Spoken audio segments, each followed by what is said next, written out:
is the news at 10. And we begin tonight with new harrowing details about Sunday's double murder-suicide in Meridian that ended in a husband and wife and the suspect dead. Police say Edward Epps Jr. barged into his ex-wife Heidi De Leon's home and killed her and her husband Joe and held 2 children hostage. We now know deputies served Epps with a protection order the night before the murders. We are also learning how a mother who feared for her life cried out for help. 7 Investigates Morgan Boydson has been looking into this, and she has a lot of new information for us tonight. Morgan, tell us what that is. Mark and Kim, today I learned some of the tumultuous events that led up to Sunday's horrible killings. Over the last few years, Heidi has been a part of a family court support group, and a police timeline shows she begged the courts and law enforcement to protect her.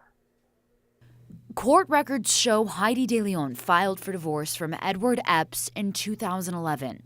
It dragged on until 2015. Then, in November of 2018, a petition to modify child support.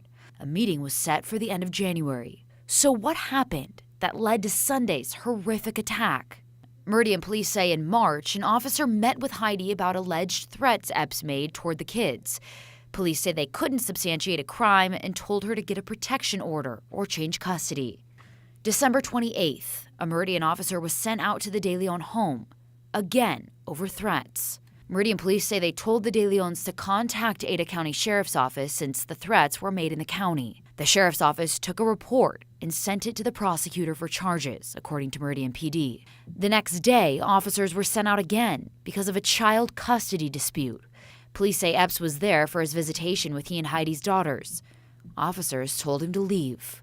Then January 5th, the night before he shot and killed his ex-wife and her husband before turning the gun on himself, sheriff's deputies served him a civil protection order.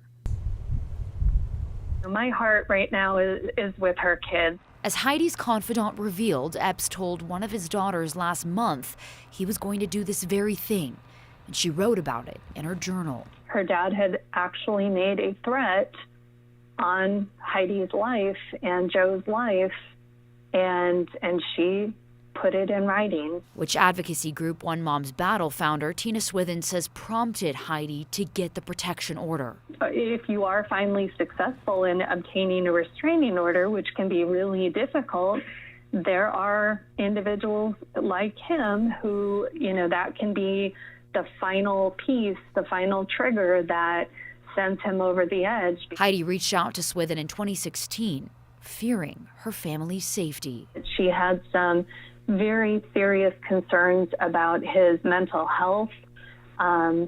He had held a gun to her in the past, and it was her word against his in court. Swithin says Heidi tried to get protection orders twice before and feels the system failed the De Leons early on. When somebody goes to the court and expresses concern for their safety, it shouldn't be as hard as it is to obtain protection. She did all the right things. The WCA warns it's most dangerous when someone leaves or the abuser loses control and power. That is when the situations can become the most violent and when the most homicides do occur. And when a gun is involved in domestic violence, take that threat seriously. Statistics show the potential for death goes up by 500%. And it doesn't matter whether it's legal or moral, it really doesn't matter. They'll go to great lengths, any lengths, to maintain. And it's not rational, it's not logical. If you're experiencing domestic violence, the WCA encourages you to call their hotline at the number on your screen. It's open 24 hours a day. You can meet with a court advocate or make a personalized safety plan. That's what they're really urging for you or your children in a one-on-one private session. I have more information in the story on ktvb.com.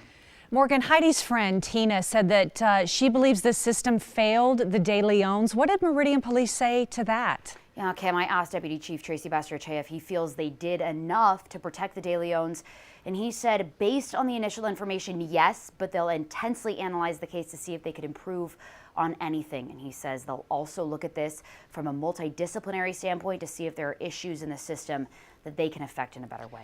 Such tragedy, and we do want women to know anyone affected by domestic violence, help is available. Yes. That number is on your screen. Morgan, thank you.